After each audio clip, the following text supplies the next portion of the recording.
Hi, I'm Peg Ivy, and I've been a caterer in the San Ynez Valley of California for the past 35 years, yet I grew up in a home without a written recipe.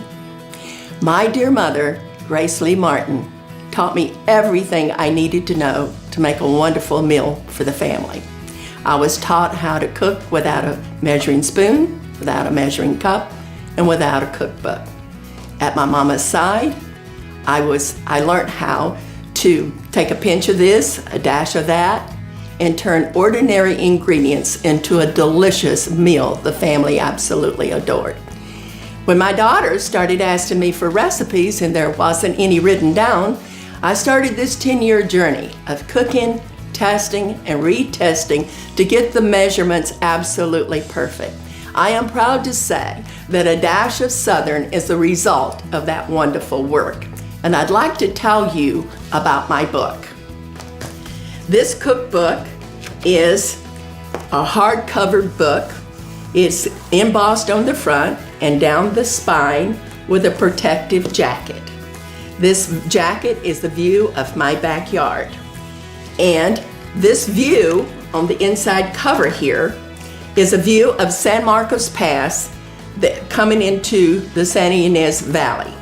The back photo is a picture from the San Ynez Mission in Solvang. And so I'd like to say that I got a picture of you coming and going into my world. This is the view that my daughters would have coming home. All the dishes in my cookbook, A Dash of Southern, I used all my linens, all my dishes. And the thought behind that was that if you were ever lucky enough to be invited to my home for dinner, then that's the way you would see the dish being served in the dishes. And so all my family and friends, and especially my daughters, could always come home and sit at my table through this book. I go into my cookbook and I tell you about how it all came about. I dedicate it to my mom. I talk about my upbringing and my best friend and how I even got my nickname. Then I go into the recipes, and these recipes, I tell you how the recipes came about, and I give you all of my personal notes on each recipe. This one recipe in particular is the sun-dried tomato pesto brie. This is written from a caterer's standpoint where you can prepare everything ahead of time. The longer you prepare this and keep it wrapped tight in saran wrap in your refrigerator and give the pesto time to permeate down into the brie, the better it's going to be. I've got my savory cheesecakes. I'm known as the cheesecake guru of the San Ynez Valley. I have 101 different cheesecake recipes. And in the back, I have my dessert cheesecake, my famous cherry cheesecake. And what makes this so special is there's only a half a cup of sugar in this entire recipe. Everyone talks about my crust. Well, I never put sugar in the crust. I want you to just taste the honey grahams. I like for you to taste the food, so I don't use a lot of sugar. Now, when we get over here, you'll notice that this book lays flat. And the reason for that, it doesn't bow, it lays flat because I had my book hand sewn for a shelf, so it will always lay flat. The paper is treated so that you can just wipe it off. There's a lot of wonderful salad recipes in here.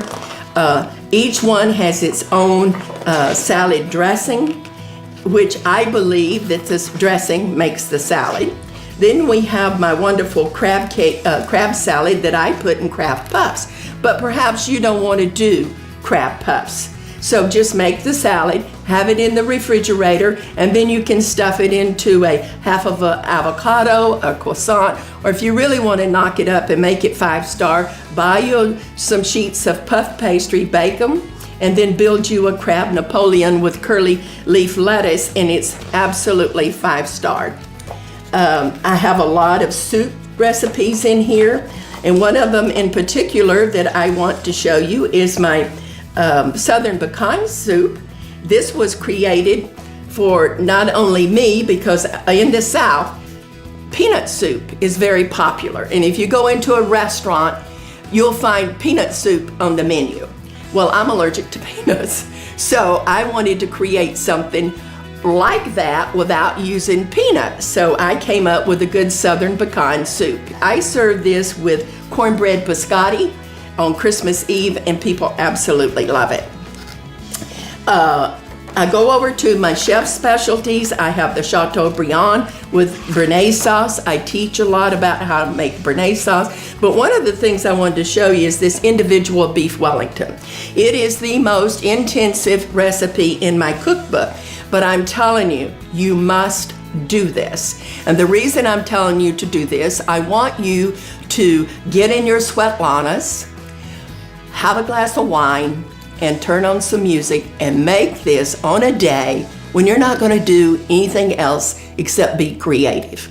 Because you're going to create 8 individual beef Wellingtons that will be individually wrapped in press and seal and then put into a Ziploc bag and frozen. It is cooked from a frozen steak. So stay with me. If you do this and you have 8 individual beef Wellingtons, just think about it. You can do it in October. Now you're ready because they're going to stay at least 6 months in the freezer.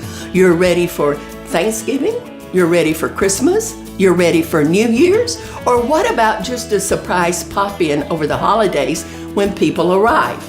And how you do this to make it absolutely perfect for everyone is when you make these individual beef Wellingtons in the puff pastry, you cut your meat thicker for rare, not so thick for a medium, and less for a well done. Then you put an R in the pastry for rare, an M for medium, and a W for well done.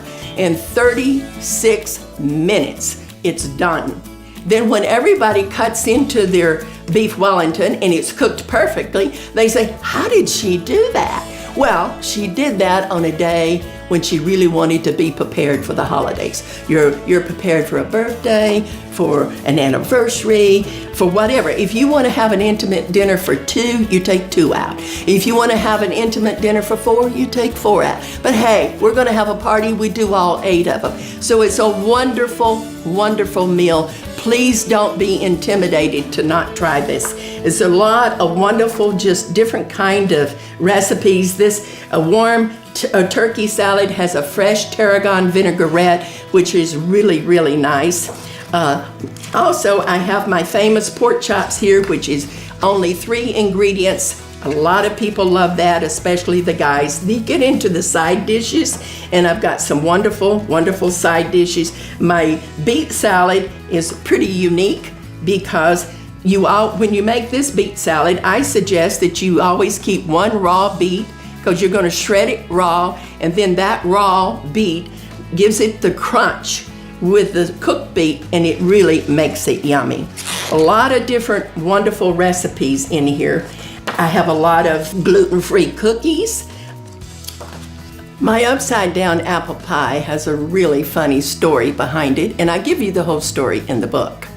But let's just say that I've always felt that discovery comes from doing an ordinary thing a different way. Many years ago, it was one of the very first desserts that I had to do, and I screwed it up. But I was able to rescue it, and the rescue has become famous. At any charity event that I donate this pie, the starting bid is $75. So that tells you something about the upside down apple pie. It's really fantastic. Also, I want to tell you that in my book, I've got homemade cannolis in here. The recipe is totally different from anything else you have ever seen because I make my cannolis with red wine. And honey, they are delicious. Also, this tort, this Southern pecan tort, is a wonderful, wonderful, gluten-free, fancy dessert for your family. I've got a wonderful chocolate mousse cake in here. I make my own cherry sauce and everything to top my cheesecakes. I've got candies. I've got homemade ice cream, candied walnuts, and even specialty drinks and punches in the book. At the end of the book, I give you all of my 35 years experience of party planning, decorating ideas, menu planning, and hints that is invaluable. You also get 160 of time-tested recipes that's been handed down for generations. And this treasure is available to you on Pegalicious.com. Go there today and purchase your treasure so that you can enjoy these wonderful dishes.